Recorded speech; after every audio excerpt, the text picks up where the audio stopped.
मी आलो आहे कुकडिया गड या ठिकाणी समुद्र किनाऱ्यावरती मी आलो आहे कुकडिया गड जो या ठिकाणी वालवड म्हणून गाव आहे आणंद जिल्ह्यामध्ये गुजरात राज्यातील आणंद जिल्हा आणि त्या ठिकाणी वालवड म्हणून गाव आहे आणि अगदी त्याच्या लगत आपण पाहू शकता ही नदी आहे म्हैसागर नदी। खूप जुनं हे देवस्थान आहे।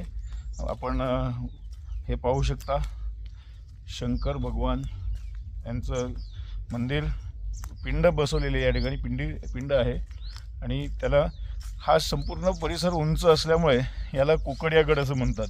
हा माझ्या पाठीमागे पाहू शकता ही नदी म्हैसागर नदी आहे।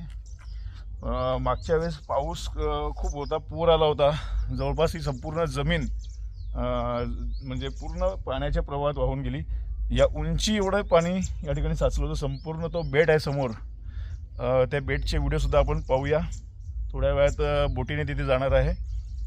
हे बेट आहे संपूर्ण, हे बेट जवळपास 500 एकरचा प्लॉटचा हा बेट आहे आणि त्या बेटावरती सुद्धा पाणी पसरलं होतं, कारण पलीकडे सुद्धा नदी आहे या बेटाच्या, जे आपण गुगल मॅपवरती सुद्धा पाहू शकता। मी फोटो ठेवलेणार आहे फेसबुकवरती, ते सुद्धा आपण पाहू शकता।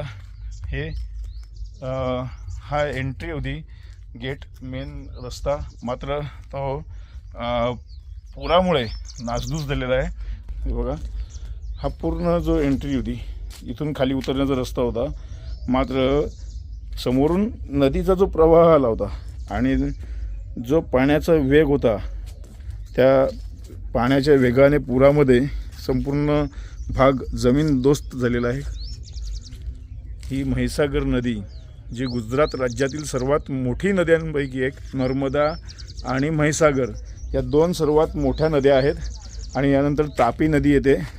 आपण पाहू शकता ह्या नदीचं जेव्हा रौद्र रूप असतं त्या रूपाने येथील परिसरात काय होत असेल याचा अंदाज बांधणेसुद्धा खूप मुश्किल आहे आणि हा जो परिसर आहे हे ढासळू शकतो कधीही। इथला आपण पाहू शकतो थेट नदी प्रवाहात आता, कारण पूर्वी ज्यावेळेस मी आलो होतो त्यावेळेस पुढे खूप मोठा भराव होता मातीचा, तो अख्खा भराव याच्यात पाण्याने वाहून गेला आहे।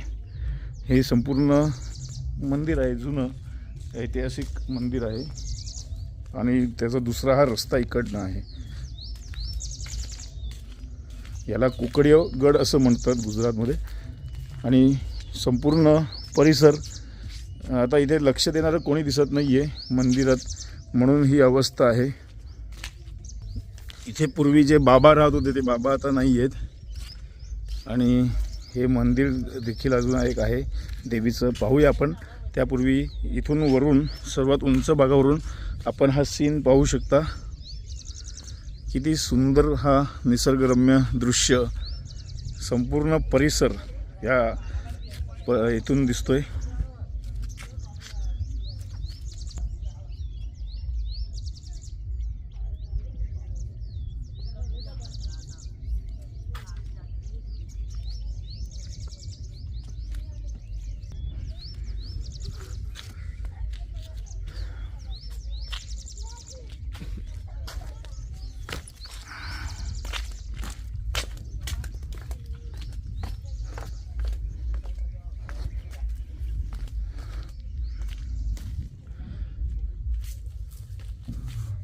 देवीचं मंदिर आहे छोटंसं, आपण खाली पाहू शकता। माझी गाडी खाली आहे तिथे आणि हे सुद्धा एक मंदिर आहे। काली माता देवीचं मंदिर।